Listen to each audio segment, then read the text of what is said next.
कृष्ण कृष्ण हरे हरे। ओम श्री परमात्मे नमः। वसुदेव सुतं देवं कंस चाणूरमर्दनं देवकी परमानंदम्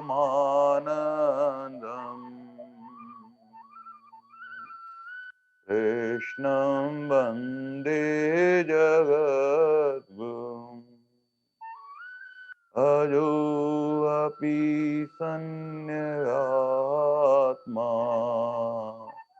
भूतानामीशरोऽपि सन् प्रकृतिं स्वामिधिष्ठाय सम्भवामि आत्मया यदा यदा हि धर्मस्य ग्लानिर्भवति भारत अभ्युत्थानम् अधर्मस्य तदात्मानं सजाहम् परित्राणाय साधूनां विनाशाय च दुष्कृतम् धर्म संस्थापनार्थाय संभवामि युगे युगे जन्म कर्म च दिव्य एवं यो वेति तत्त्वतः तत्तदेहं पुनर्जन्म नेति मामेति सोजनम् वीतरागभयक्रोधा मन्मया मामुपाश्रितः बहु ज्ञानतपसा पूता मद्भावमागता वसुदेव सुतं देवम् कंस चाणूरमर्दनम् देवकी परमानन्दम् कृष्णं वन्दे जगद्गुरुं श्रीकृष्णं वन्दे जगद्गुरुम् हे नाथ हे मेरे नाथ मैं आपको भूलूं नहीं।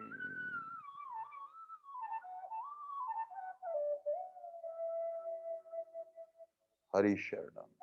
अनंत कोटि ब्रह्मांड नायक परापर पर ब्रह्म परमेश्वर भक्तवांछा कल्पतरु शरणागत वत्सल भगवान की महती करुणा कृपा से हम भगवान की श्रीमुख से प्रकट वो दिव्यवाणी जिसको सुनने मात्र से सब साधकों के भीतर एक सहज शांति का अनुभव होता है। भगवान की दिव्यवाणी इतनी अलौकिक है, इतनी मधुर है, ज्यों-ज्यों ये सुनता है साधक, त्यों-त्यों प्यास बढ़ती रहती है, नित्य और निरंतर बढ़ती रहती है। एक सुखानुभूति होने लगती है, क्योंकि भगवान के मगल मुख से प्रकट हुई वाणी है। धीरे धीरे धीरे भगवान की वाणी से भगवान कृपा करते हैं हेतु की, और साधक उस वाणी को अपने भीतर आत्मसात करने लगता है। तब उसको लगता है कि मेरा जीवन भगवान की वाणी के अनुकूल होना चाहिए। ज्यों ज्यों भगवान कह रहे हैं, वहां अपने आप को अर्जुन की पंक्ति में बैठा हुआ देखता है। अर्जुन को प्रतिनिधि मानता है। अर्जुन क्या करता है, भगवान के सन्मुख जाकर दोनों हाथ जोड़ते हुए भगवान से प्रार्थना करते हुए उसके भीतर भगवान ऐसे ऐसे भाव स्फुटित करते हैं। ये भगवान की सब लीला चल रही होती है। हम सब जीवों का कल्याण करने के लिए अर्जुन हमारे मन में जो भाव आते हैं, जो हम सहजता से नहीं पूछ पाते हैं, इतनी सूक्ष्म सूक्ष्म बातें भगवान से निवेदन करता रहता है। प्रभु ये बताओ ना, भगवान भी प्रेम दृष्टि डालकर एक छोटे नन्हे बालक की जैसे कृपा दृष्टि बरसते हैं और उसको दिव्य ज्ञान देते रहते हैं। विभूति योग ऐसा योग है, विशेष सामर्थ्य जो परमात्मा की है, जिसमें भगवान का ऐश्वर्य है, भगवान का बल है, भगवान की शोभा है, भगवान की सामर्थ्यता है। वो भगवान की दिव्यता ली हुई सारे गुण विशेषण जो है, वो सारे के सारे ऐश्वर्य के रूप में प्रकट हो रहे हैं और वही विभूति योग है। और अर्जुन का इतना इतना इतना प्यारा प्रसंग जो था इस विभूति योग में, अर्जुन कहते हैं कथम विद्यामाहम योगिन त्वाम सदा परिचिंतने। आहा हा हा। हे योगेश्वर कृष्ण, मैं किस प्रकार आपका निरंतर चिंतन करता हुआ आपको जानूं। केसु केसु चे भावे नित्य असि भगवन माया। हे भगवान, आप किन किन भावों द्वारा चिंतन करने योग्य हैं, अथा मेरा अंतःकरण ऐसा बन जाए, मेरा मन सदा सदा प्रभु आपका यश गाता रहे, आपका गुण गाता रहे। इससे मुझे सहज सुख शांति और आनंद की अनुभूति रहती है और मैं सदा इस भाव में रहना चाहता हूँ प्रभु। लेकिन मूल बात है कि मैं एकांत में बैठकर प्रातः काल में अगर कुछ साधन करता हूं तो उतने क्षण के लिए, उतनी समय के लिए, उतने समय के लिए ही मेरा चिंतन बनता है। लेकिन फिर उसके बाद में जैसे जैसे प्रकृति की क्रिया होने लगती है, मेरा मन जो है वैसा एकाग्र नहीं होता, वो चिंतन बनता नहीं है लौकिक संसार में। प्रभु आप कृपा करो ना ऐसी कि मेरा चिंतन सदा सदा सब पर व्यवहार करते हुए वस्तु में, प्रकृति में, व्यक्ति में, लोक में, सर्वथा सभा सभी समय प्रभु आपका चिंतन बना रहे। तो मुझे बताइए न कि कौन कौन सी विभूतियां हैं जहां विशेष योग्यता से है, वहां सदा आपका दर्शन करता रहूं प्रभु। आहा हा हा।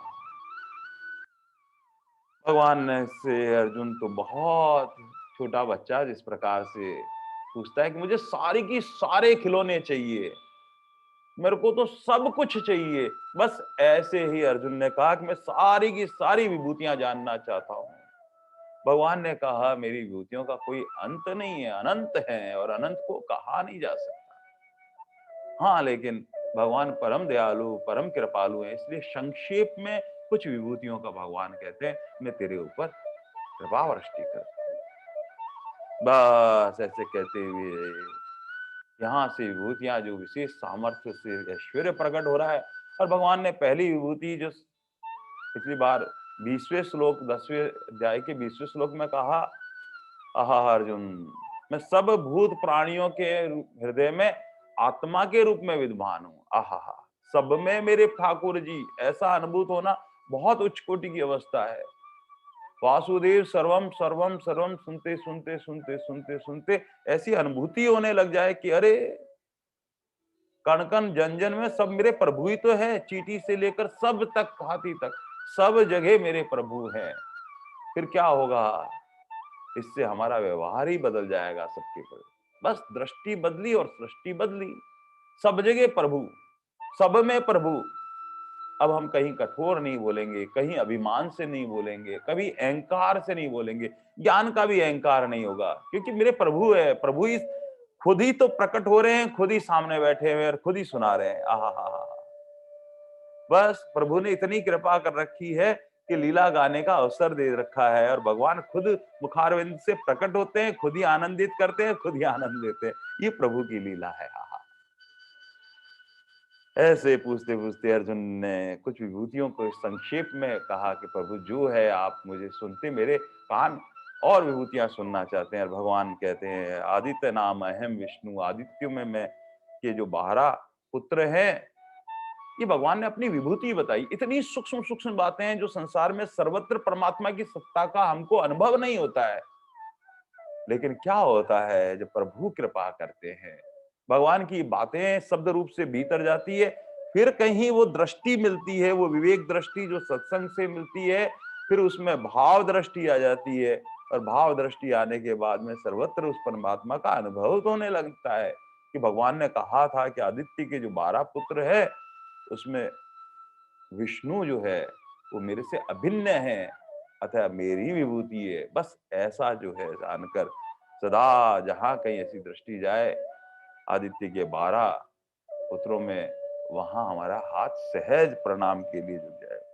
भगवान ने कहा कि ज्योति अस्मन रवि, और ये जो किरणों वाला जो सूर्य है जो सबको उष्मा और प्रकाश देता है, आहा हा हा, इसलिए प्रभात में जब भी सूर्य दर्शन करें दोनों हाथ जोड़कर साक्षात प्रभु का दर्शन करते हैं। सूर्य भगवान है साक्षात। बस यही भाव से कि भगवान से अभिन्न है, प्रभु ही है हमारे भीतर। सर्दी के अंदर जो ज्यों ज्यों हमें ऊष्मा प्राप्त होती है, भीतर एक आनंद की सी अनुभूति होती है, वो आनंद रूप में परमात्मा ही तो हमारे जो किरण वाला सूर्य है, भगवान ने अपनी विभूति बताया है। भगवान ने ये कहा मारिच मारुत अस्मि, और ये 49 प्रकार के वायु देवता है जिसमें भगवान ने कहा ये मारिच जो तेज है ये मेरी विभूति है। आहा, भगवान आगे यही कहते हैं नक्षत्राम शशि अश्यम, और चंद्रमा जो है शीतलता प्रदान करता है, सारे पेड़ पौधों वनस्पति को जो पोषण करता है, जो मिठास देता है, जो रंग प्रदान करता है, चारों तरफ जो हरा हरा है, ये मेरे प्रभु है, ये प्रभु की विभूति है। इसीलिए ये प्रकृति इतनी सुंदर और विलक्षण और अनमोल दिखाई देती है। उस प्रकृति की जब देखते हैं तो निहारते जाए, जहां कहीं दूर सदूर घाटी में जहां कहीं जाएं और वहां प्रकृति का दर्शन करें, तो ऐसा समझना चाहिए कि मेरे प्रकृति में मेरे प्रभु ही विराट स्वरूप परमात्मा का ये मुझे सदृश्य हो रहा है, और हमारा हाथ उस प्रभु के प्रणाम करने के लिए झुक जाए, सब जगह भगवती मानते हुए ऐसा महसूस करें। जहां कहीं ऊंचे स्थान पर चले जाएं, वहां जाएं, माउंट आबू कहीं चले जाएं, वहां प्रकृति जो छटा उसमें से घनघोर बादलों के बीच में जब वो सूर्य देवता के प्रकाश से जब प्रकृति की निहारते हैं तो ऐसा लगता है हा हा हा हा, मेरे प्रभु मेरे प्रभु मेरे प्रभु। सर्वत्र उनकी सत्ता, महत्ता, विशेषता, ऐश्वर्य, जो किसी जो आनंद अनुभूति देते हैं वो प्रभु, हमारे प्रभु, बस प्रभु। बस भगवान ने ये कहते कहते भगवान कहते हैं वेदा नाम साम वेदस्मि, आहा, 4 जो वेद हैं और चारों वेदों में सामवेद भगवान ने अपनी विभूति बताई, क्योंकि ये संगीत प्रधान है, भक्ति प्रधान है। भक्ति में जो हम गाते हैं, गीता जी को गाकर आनंदित होते हैं, ये सामवेद का ही तो प्रभाव है। 4 वेदों के अंदर ऋग्वेद जो है उच्च स्तर का ज्ञान समावेश किया हुआ होता है, ऐसे ऋजुवेद के अंदर कर्म का प्रधानता है, वहां प्रैक्टिकल जो अनुभव है वहां पर उच्च वो है, और अर्थवेद में सारी विज्ञान है। लेकिन भक्ति और संगीत जहां बसता है, भगवान ने कहा कि वो सामवेद मेरी विभूति है, अर्जुन मेरी विभूति है। इसलिए भगवान आगे कहते कहते कहते हैं देवाना अपने वासम, और देवताओं के राजा जो हैं, जो इंद्र देवता है, वो अर्जुन मेरी विभूति है। इसलिए इंद्रदेव जहां राजा की विभूति देखें, देवताओं के भी जो राजा हैं, सर्वश्रेष्ठ हैं, जो 100 अश्वमेध यज्ञ करते हैं, भगवान ने कहा वो मेरी विभूति है। आहा, आगे भगवान कहते हैं भूतानाम अस्मि चेतना, ये जो चेतन शक्ति हमारे भीतर है, जो प्राण शक्ति है, जो सुख दुख का अनुभव करती है, ये भगवान की ही विभूति है। ये विभूति गई और बस शरीर तो मिट्टी हुआ। इसलिए जो ये चेतनता है, शरीर रोम रोम में पुलकितता है, जो आह्लादित होता है, आनंदित होता है, ये चेतन शक्ति का प्रभाव है सब कुछ। ये भगवान की विभूति है हम सब में। इसलिए इस विभूति को अनुभव करें। कितनी निधियां भगवान ने हमको सहज दे रखी है, उसका अनुभव नहीं होने से हम क्या है रोते रहते हैं कि भगवान क्या करें, हमारा जीवन तो ऐसा ही है। अरे अमोलक खजाना भगवान ने दे रखा है। एक एक अंग में जब हमें अनुभव होता है, अगर आंख कहीं हमारी एक खराब हो जाए और पता लगे कि अरे इस आंख की जगह अब कुछ नकली आंख लगाई जा सकती है, लेकिन उसका कीमत जो है वो 10 लाख रुपए, तब पता लगता है अरे इतनी ही महंगी। भगवान ने यूं ही कृपा कर रखी है। हृदय के अंदर छोटा सा अगर कहीं कुछ रुकावट आ जाती है तो 1 लाख 2 लाख रुपए तो यूं ही लग जाते हैं, और हृदय ही बदलना पड़े तो आप सोचो 40-50 लाख रुपए में अगर दें तो नहीं मिले। भगवान ने इतनी अमोल निधियां दे रखी है, विभूतियां प्रकट कर रखी है, हमें अनुभव ही नहीं होता है कि भगवान ने कितनी कितनी कितनी हम पर कृपा कर रखी है। भगवान कहते हैं कि ऐसे ऐसे ऐसे ऐसे जो इन विभूतियों का अनुभव करता है, उसका चिंतन तो सदा परमात्मा का बना रहेगा। ये मनुष्य शरीर अनमोल जो रत्न भगवान ने दे रखा है, भगवान की विभूति, बस इसी में भगवान का स्मरण भजन हो सकता है। स्वामी जी महाराज तो कहते हैं कि गौ माता का शरीर है पवित्र है, लेकिन भक्ति के लिए जो है, नया पुरुषार्थ करने के लिए भगवान ने मनुष्य शरीर दे रखा है। ये कितनी बड़ी भगवान की विभूति भगवान ने प्रकट कर रखी है। आहा! भगवान ऐसे कहते कहते जो शरीर को नियंत्रण करने के लिए हमारे इंद्रियां हैं, और इंद्रियां जो है, इंद्रियों को नियंत्रण करने वाला मन है, ये मन भगवान की विभूति है। इसलिए भगवान की विभूति दी हुई भगवान को ही समर्पित करनी होती है। इसलिए भगवान के चरणों में हमारी मन और बुद्धि सब कुछ भगवान के चरणों में लग जाए। और स्वामी जी महाराज इसी बात को कहते थे, जब हमारी मन और बुद्धि भगवान के चरणों में लगेगी तो हम स्वयं लग जाएंगे। स्वामी जी महाराज कहते हैं कि जिस प्रकार एक सुई चलती है, उसके पीछे पीछे पीछे पीछे वो धागा चलता है, बस ऐसे ही हमारी मन बुद्धि भगवान के चरणों में जाती है तो हम स्वयं परमात्मा का लग जाते हैं। क्योंकि भगवान की प्रकृति जो अपरा प्रकृति है वो मन और बुद्धि है, लेकिन परमात्मा से तो चेतन ही मिलती है। परा प्रकृति जो शुद्ध प्रकृति है वही मिलाती है वो आत्म तत्व से। बस भगवान ने कहा कि अरे लेकिन ये मिलाने वाला कौन है? ये मन है। इसलिए भगवान ने कहा ये मेरी विभूति है अर्जुन। इसलिए अपने आप को कहीं किसी स्थिति में मन से कमजोर नहीं होने दें। हम क्या करते हैं, हम मन पर स्वयं सोचते हैं कि हम मन को लगा रहे हैं, और हम अपने साधन से, अपने सामर्थ्य से, अपना प्रयास से वो नहीं कर सकते जो प्रभु कृपा करते हैं। अब हमने क्या किया, ये है ही नहीं मेरा मन, मैंने समर्पित कर रखा, प्रभु का मन है। अब प्रभु चाहें तो भगवान का स्मरण करा लेंगे, बस मैं तो साधन करने बैठ जाऊंगा।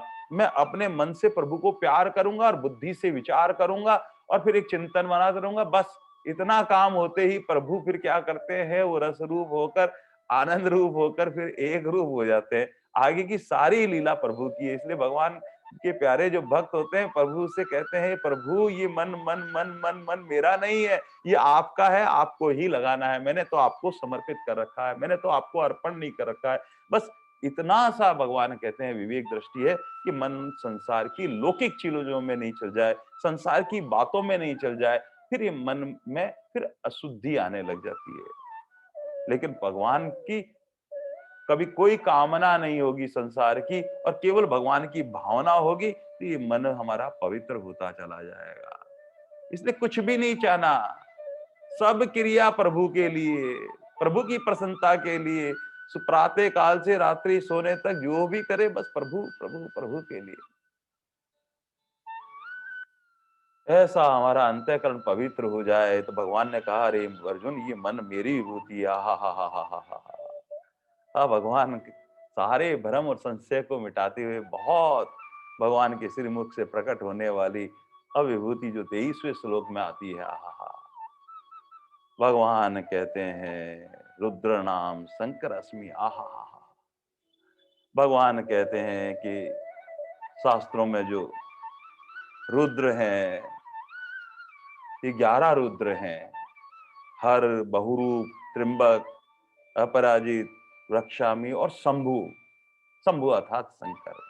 आहा, जो सदा प्रभु नाम में ही सदा आनंदित रहते हैं।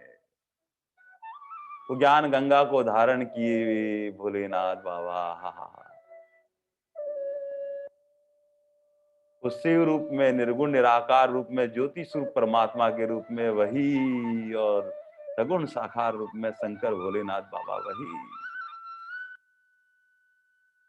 जो जो भक्त उनको चिंतन करता है, नमन करता है, स्मरण करता है, वो कैसे हैं मेरे प्रभु? वो कल्याण स्वरूप है, वो मंगल स्वरूप है, उनके हाथों से शुभ ही शुभ होता है। ऐसे हमारे प्रभु है, वो भोलेनाथ बाबा है। चलो भोले शंकर को कर ले नमन, चलो भोले शंकर को कर ले नमन। व्यर्थ बीत जाए ना मानव जन्म, चलो भोले शंकर को कर ले नमन। चलो भोले शंकर को कर ले नमन। झूठी है काया, झूठी है माया, झूठे जगत से दिल क्यों लगाया। तेरे साथ जाएगा, तेरे साथ जाएगा तेरा भजन। चलो भोले शंकर को कर ले नमन। चलो भोले शंकर को कर ले नमन। व्यर्थ बीत जाए ना, व्यर्थ बीत जाए ना मानव जन्म। चलो भोले शंकर को कर ले। चलो भोले शंकर को कर ले नमन। ऐसे भोलेनाथ भंडारी बाबा को आहा नमन करना चाहिए। भगवान कहते हैं ये मेरी विभूति है, एक में एक है, अभिन्न है, दो है ही नहीं, एक ही है। इसलिए वो भी जहां निष्ठा परिपक्व हो गई है तो भगवान ने कहा ये मेरी विभूति है। बस ऐसा ही है, एक व्यक्ति है, वो घर में किसी का बेटा है, कहीं पढ़ाने जाता है तो शिक्षक हो जाता है, किसी बहन का भाई हो जाता है, किसी का मित्र बन जाता है। तत्व तो एक ही है और वो एक ही तत्व में विभूति के रूप में प्रकट होता है। बस भगवान ने कहा ये 33 कोटि के जो देवता है ये सब सब मेरी विभूतियां है। अभी कह रहे थे कि आदित्य के जो 12 पुत्र हैं वो सब 12 पुत्र मेरी विभूतियां हैं। अभी भगवान ने फिर कहा कि 11 रुद्र है, 11 रुद्र में शंकर भगवान जो है वो मेरी विभूति है। ऐसे ही 8 वसु है, 8 वसु में भगवान कहते हैं कि जो पावक है वो मेरी विभूति है। 2 अश्वनी कुमार, ये 33 करोड़ नहीं है, 33 कोटि के अलग अलग विभिन्न कैटेगरी के सब देव हैं और हमारे भोलेनाथ दादा महादेव एक रूप हुए हुए हैं भगवान। इसलिए भगवान ने कहा कि 11 रुद्रों में शंकर भगवान मेरी विभूति है। आगे भगवान कहते हैं वित्तेश यक्ष अक्षा महाम आहा। यक्ष राक्षसों में भगवान कहते हैं ये कुबेर जो है ये मेरी विभूति है। जो एक आंख वाला जो कुबेर है, शंकर भगवान और पार्वती जी की एक बार भक्ति करते करते करते प्रकट होकर दर्शन दिए और उस वक्त कुबेर ने तिरछी दृष्टि से एकदम माता पार्वती को देखा और माँ पार्वती का तेज इतना था कि उससे वो एक आंख चली गई और एक आंख चले जाने की वजह से वो एक आंख वाले, एक अक्ष वाले हो गए हैं। और ये जो है सब यक्ष और राक्षसों के राजा है, एक तरह से उनको नियंत्रण करने वाले हैं। विदेशी मतलब धन के जो है कोषाध्यक्ष देवताओं का जो नियुक्त कर रखा है। ये भगवान ने कहा कुबेर जो है ये मेरी विभूति है। इसलिए हम क्या करते हैं दीपावली में, कुबेर की भी हम पूजा करते हैं। वहां भगवान की अभिन्नता मानते हुए कि वो एक रूप है। बस ऐसा भगवान में जहां दृष्टि चल जाए प्रभु का चिंतन बना रहे। भगवान ऐसे कहते हैं आगे, वासुनाम पावक अस्मि। आहा हा हा। भगवान ने कहा 8 वसु जो है, धर है, ध्रुव है, सोम है, अहम है, अनिल है, अनल, अनल अग्नि जो है, पावक है, जो हम यज्ञ में जो भी यज्ञ करते हैं तो जो आहुति और सब अग्नि में देते हैं, तो वो देवता जो इस अग्नि को परमपिता परमेश्वर तक ले जाता है, वो हमें पवित्र हवन करवाते हैं, यज्ञ कराते हैं। भगवान ने कहा ये पावक नाम का जो वसु है, ये अग्नि देवता के रूप में, कि भगवान ने कहा ये मेरी विभूति है, इसलिए हम अग्नि को प्रणाम करते हैं, क्यों ये भगवान ने विभूति बताया। आपने भगवान एक एक विभूतियों को बता रहे हैं, और इतनी सूक्ष्म सूक्ष्म विभूतियां, ताकि हमारा सदा सदा चिंतन प्रभु का बना रहे। आहा हा हा। भगवान आगे कहते हैं परोस धाम च मुख्य माम विधि पार्थ बृहस्पति। आहा हा। जिस प्रकार हमारे यहाँ संसार में पुरोहित होते हैं जो ज्ञान और विद्या से संपन्न होते हैं, ऐसे ही देवताओं के जो है पुरोहित जो है वो बृहस्पति जी है। और बृहस्पति भगवान जो है वो भगवान की विभूति है। भगवान ने कहा कि मेरी विभूति है। और बृहस्पति देवता क्या करते हैं, ये इंद्र को मार्गदर्शन देते हैं। जो देवताओं के जो राजा इंद्र हैं, उनको सृष्टि को किस प्रकार से देवताओं की जो संचालन करना होता है, वो बृहस्पति जो है इंद्र देवता के गुरु हैं, और गुरु से पूछ पूछ कर ही इंद्र देवता सब स्वर्ग में चलाते हैं देवताओं को। भगवान आगे आगे कहते हैं सेना नाम अहम स्कंद। आहा हा हा हा। ये स्कंद जो है कार्तिक स्वामी भगवान से अभिन्न है, एक में एक है। इसलिए भगवान ने कहा अर्जुन, ये कार्तिक जो है 6 मुख वाले हैं, जिन्होंने ताड़कासुर को मार दिया था। ये देवताओं के सेनापति है। और जब जब देवताओं की सेना को स्कंद था कार्तिक स्वामी ने अपने पराक्रम से विजय दिलाई है, इसलिए भगवान ने कहा अरे ये तो मेरी विभूति है। इसलिए आज भी दक्षिण में सेनापति कार्तिक जी की नारायण स्वरूप में पूजा की जाती है, क्योंकि भगवान ने अपनी विभूति बताई है, वो एक में एक परमात्मा से हुए हैं। अब हमारा सारा संशय ही परमात्मा मेट देते हैं कि सब में वो तत्व रूप में एक ही परमात्मा है। ऐसे भगवान ने एक एक विभूतियों का वर्णन कर रहे हैं। और आगे भगवान ही कहते कहते भगवान कहते हैं आहा हा हा, हे अर्जुन, सागराम सागर अस्मि, ये जलाशय जितने भी है उसमें जो समुद्र है मेरी विभूति है। हम क्या करते हैं जगन्नाथपुरी में या वहां पर रामेश्वरम में, जहां कहीं भी समुद्र देखते हैं, हम समुद्र में प्रकृति की वो देखते हैं, अरे विशाल है विशाल है। भगवान कहते हैं कि सब पवित्र नदियां जो है सब वहां आकर समाहित होती है, इसलिए वो सब पवित्र नदियों का घर है।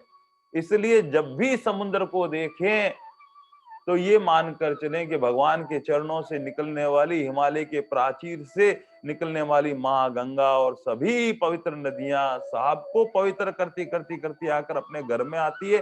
वो जगह है समुद्र। और समुद्र को देखते ही हमें दंडवत प्रणाम करना चाहिए, प्रणाम करना चाहिए। यहाँ सब तीर्थों का जो जल आया हुआ है, नदियां आई हुई है, वहां पर सब जगह परमात्मा का दर्शन हो। इसलिए भगवान ने कहा सागराम अस्मि सर सरसाम अस्मि सागराम, जलाशयों में जितने जलाशय समुद्र है, भगवान ने कहा मेरी विभूति है। आहा हा। भगवान एक एक विभूतियों को प्रकट करते जा रहे हैं, और प्रकट करते करते भगवान कहते हा। भगवान कहते हैं महर्षि नाम भृगु अहम।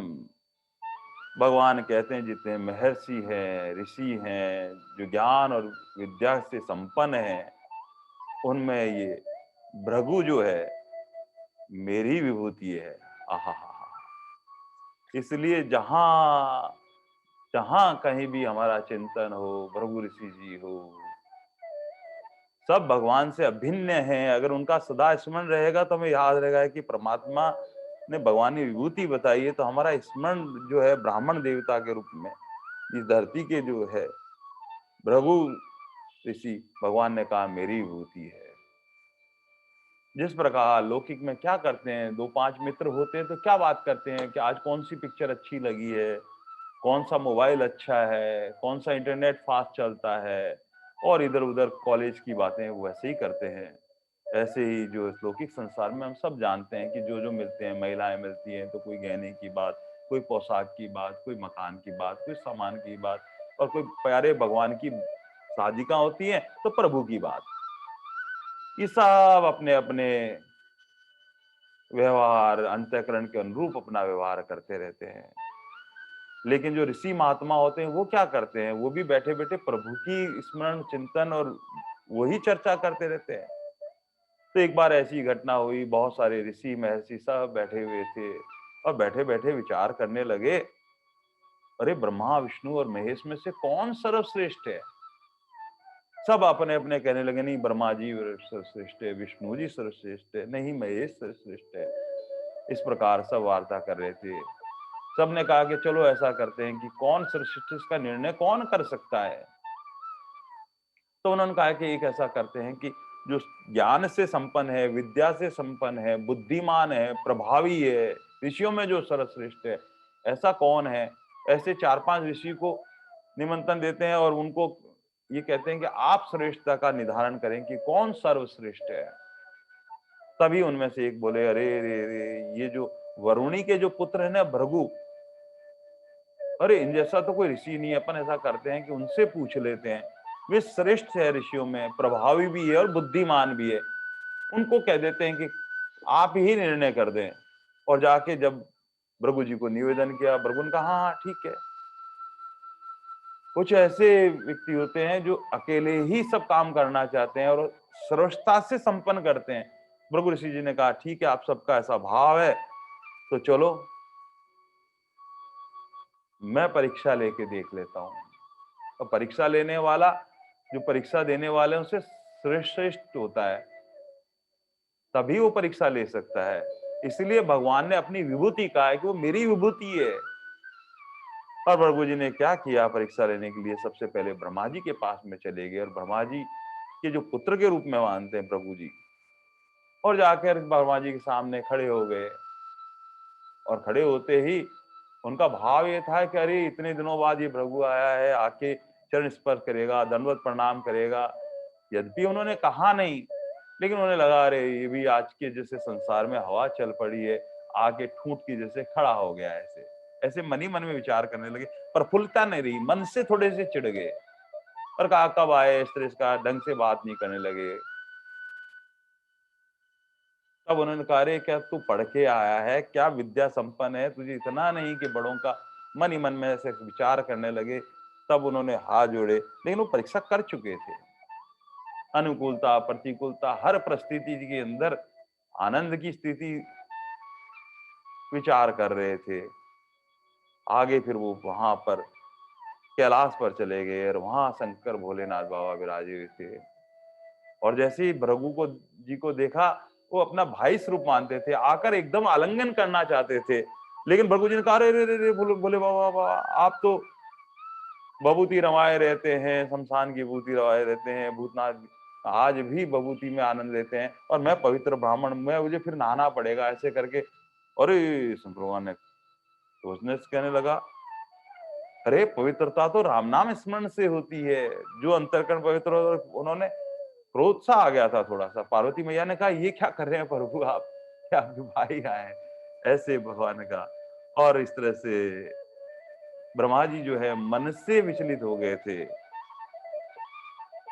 और भोलेनाथ बाबा शब्द कह गए थे।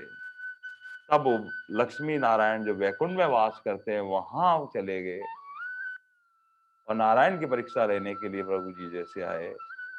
संतों की श्रीमुख से सुना है कि इस बार प्रभु जी के मन में आया है कि नारायण की परीक्षा लेके जा रहे हैं, तो परीक्षा का पेपर भी कठिन सा होना चाहिए, कठोर परीक्षा लेनी चाहिए, ऐसा विचार करके। लेकिन पता लगता है कि संतों ने कहा कि ऐसा लगता है कि पेपर पहले से लीक हो गया है, आउट हो गया है।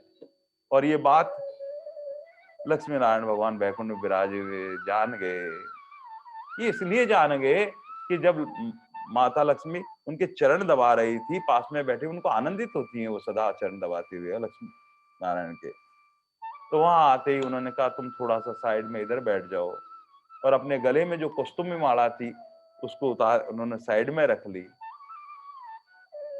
ऐसे रखने से फिर भान होता है कि शायद पेपर अंतर्यामी प्रभु को पता लग गया था, लीक हो गया था। और प्रभु जैसे जैसे आए, आते उन्होंने क्या किया, अपने चरण का प्रहार उनकी छाती पर कर दिया, और छाती पे लगते ही भगवान नारायण ने क्या किया, चरण पकड़ लिए और कहा कि ये मेरी छाती है, वज्र के समान कठोर है, आपके चरण अति कोमल हैं, आपको कहीं ना कहीं कष्ट हुआ होगा।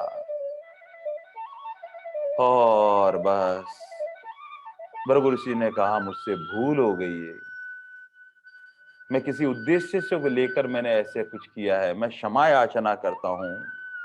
भगवान ने कहा नहीं नहीं नहीं नहीं, आपके चरण चिन्हों को, आप तो भूमि के देवता है, मैं सदा अपनी छाती पर इस चिन्ह को लगा के रखूंगा।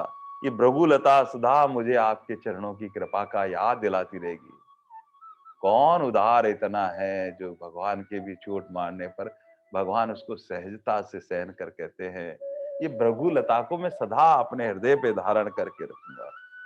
इतनी उदारता, इतनी पवित्रता लिए हुए हमारे नारायण प्रभु है। भगवान ने कहा कि ये भृगु ऋषि जो है ये मेरी विभूति है। आहा, भगवान एक एक विभूतियों को प्रकट कर रहे हैं, इसलिए भूमि के देवता जो भृगु जो है, जहां ब्राह्मण देवता है उन्हें प्रणाम करना चाहिए, क्योंकि वो भूमि के देवता है, जो ब्रह्म के ज्ञाता है, जो एक रूप ब्रह्म को प्राप्त हो चुके हैं। इसलिए भगवान ने कहा महर्षियाम भृगु अहम गिराराम अस्मि एकम अक्षर। आहा हा हा हा हा। भगवान कहते हैं वाणी से प्रकट होने वाला जो एक अक्षर ओंकार है, ये मेरी विभूति है। इसलिए ओम अक्षर से सारी सृष्टि का विस्तार हुआ है, और यहाँ ओम अक्षर में ब्रह्मा विष्णु महेश सगुण साकार रूप में सब समाहित है, और निर्गुण निराकार रूप में भी परमात्मा समाहित है। संतों की स्त्री मुख से सुना कि कोई भी ऐसा शब्द नहीं है जो बिना अ के उच्चारण से प्रकट हो सके। अगर हम क बोलेंगे तो क में सूक्ष्म रूप से अ की आवाज आएगी आएगी, जब हम क बोल सकते हैं। च बोलोगे तो भी अ की आवाज आएगी, और ये सब आवाजों में निर्गुण निराकार रूप में जो है अ के रूप में भगवान कहते हैं मैं ही हूं। और उसके अंदर अपने ओम अक्षर में देखते हैं हम अकार उकार और मकार, ये ब्रह्मा विष्णु और महेश और निर्गुण निराकार के रूप में परमात्मा अरूप में सब में व्यापकता लिए हुए हैं। इसलिए भगवान ने कहा एक अक्षर में मैं ओम। ये मूल नाद जो प्रकट होता है ये सभी एक अक्षर से प्रकट होते हैं। ये इतनी सूक्ष्म बात संतों के श्रीमुख से सुनी है। वहां कहते हैं कि वेदांत में जो उपनिषद है वो मंडूक उपनिषद में सिर्फ 12 मंत्रों में ये छोटा सा एक उपनिषद विषय, वहां ओंकार का विस्तृत वर्णन किया गया है। और ओंकार को अगर जान लें तो फिर कुछ जानना बाकी नहीं होता है। भगवान ने कहा ये मेरी विभूति है। इसलिए भगवान ने कहा कि इस ओंकार में से सब कुछ सृष्टि का व्यापक प्रसार हुआ है। फिर हम क्या करते हैं, जो भी नाम लेते हैं सब ओंकार जो है, सारे मंत्र जो है, जो हमें गुरु प्रदत्त मंत्र हैं, जो हम नाम लेते हैं, सारे मंत्र गायत्री में समाहित हो जाते हैं। गायत्री वरुति में समाहित हो जाती है, और वरुति ओंकार में समाहित हो जाती है, और ओंकार नाद में लीन हो जाता है। इसलिए सब उपासना एक जगह आ जाती है। इसलिए नाम में कोई भेद नहीं रहता है। फिर हम चाहे हरे राम राम राम हरे हरे, हरे कृष्ण कृष्ण कृष्ण हरे हरे।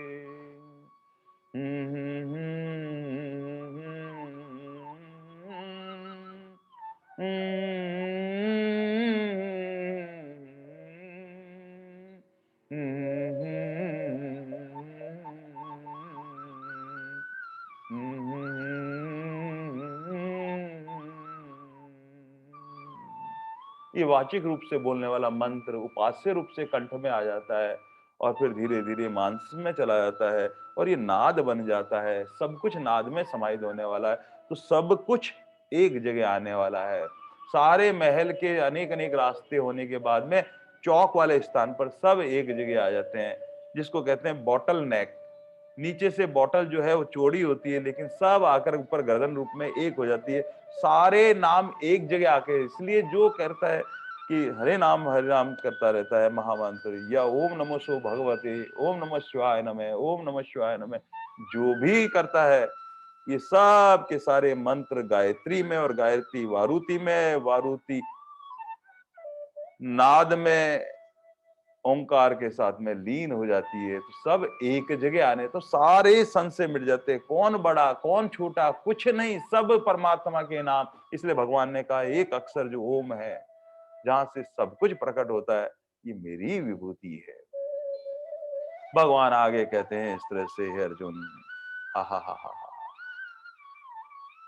यज्ञानाम यज्ञ जप, आहा, भगवान ने कहा कि यज्ञानाम जपोष्मि, ये मेरी विभूति है। जो जप हम करते हैं प्रभु का नाम, जप का मतलब है जो जन्म, जैसे जन्म मरण को मिटाने वाला, और प का मतलब पाप का नाश करने वाला, वो हरि नाम जब हम लेते हैं, तो भगवान ने कहा ये मेरी विभूति है। अब ये कैसे लिया जाता है? ये संतों के सानिध्य में बैठकर संतों से पूछा जाए, जो प्रभु से एक मेक हो चुके हैं, वो हमें बताते हैं। वह विधि हमारे लिए सर्वश्रेष्ठ है। और वो एक डॉक्टर को जिस प्रकार दिखाने जाते हैं, तो डॉक्टर को पता रहता है कि इस मरीज को कितनी गोली कितनी मात्रा में दी जाए, ताकि उसका रोग का निवारण हो सकते हैं। ऐसे ही जो संत महात्मा है, वो हरिनाम रूपी हमको प्रसाद जब देते हैं, तब वो पात्र की पात्रता पहले से वो भीतर से अंतर्यामी सदगुरु परमात्मा जानते हैं। और फिर वो कहते हैं, तुम्हें क्या करना है? तुम्हें क्या करना है? नित्य 2 हरि नाम की माला करनी है। और नाम की माला कैसे करनी है? एक-एक नाम का मन का मणिया जो है भीतर, जिस प्रकार से माला लेते, लेते, लेते एक-एक मणिया भीतर जाता है, मुँह से बोलना है, राम, राम, राम, राम, राम, राम, राम। और ये राम राम शब्द क्या होगा? धीरे धीरे धीरे कान के माध्यम से हृदय में जाएगा, और राम नाम का बीज वहां अंकुरित हो जाएगा। और फिर राम नाम लेते रहेंगे, तो उसमें जल लगता रहेगा, रस रूप परमात्मा एक रूप होता रहेगा, और वो बीज जो लगाया हुआ है परमात्मा का, वह अंकुरित होने लगेगा और धीरे धीरे पल्वित होने लगेगा, फिर उसमें पुष्पित होने लगेगा, और एक दिन वही राम नाम जो है वो फलित होने लगेगा, अनुभूत पाने लगेगा। लेकिन ये जो है, ये वाचिक जो है, ये जप होने लगता है जहाँ एकांत में बैठे। इससे क्या होगा कि हमारा मन कहीं जाएगा नहीं, एक जगह स्थिर होने लगेगा। फिर हम दिन भर में जहाँ भी बैठेंगे तो राम राम राम राम राम राम राम, हाथ में कर की माला दे रखी है, वहां भी राम राम राम राम राम राम राम राम राम राम राम राम राम राम राम राम राम राम राम। तो मन को एकाग्र करके, जैसा वो पात्र देखते हैं सदगुरु परमात्मा, वैसा ही बताते हैं। लेकिन धीरे धीरे धीरे धीरे धीरे वो जब देखते हैं कि पात्र की पवित्रता आ गई है, तो वो कहते हैं कि अरे नाम नाम है, ये कंठ से जपना चाहिए, उपास्य जप होना चाहिए धीरे धीरे धीरे, तो किसी को पता नहीं लगे, होठ भी जो है वो फड़कते नहीं रहे, केवल भीतर ही भीतर जिह्वा से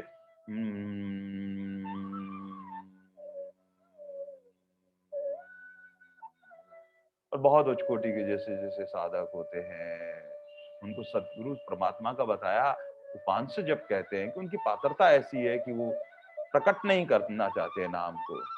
और धीरे धीरे धीरे धीरे धीरे धीरे धीरे क्या होता है, ये उपांशु जप मानसिक जप होने लगता है।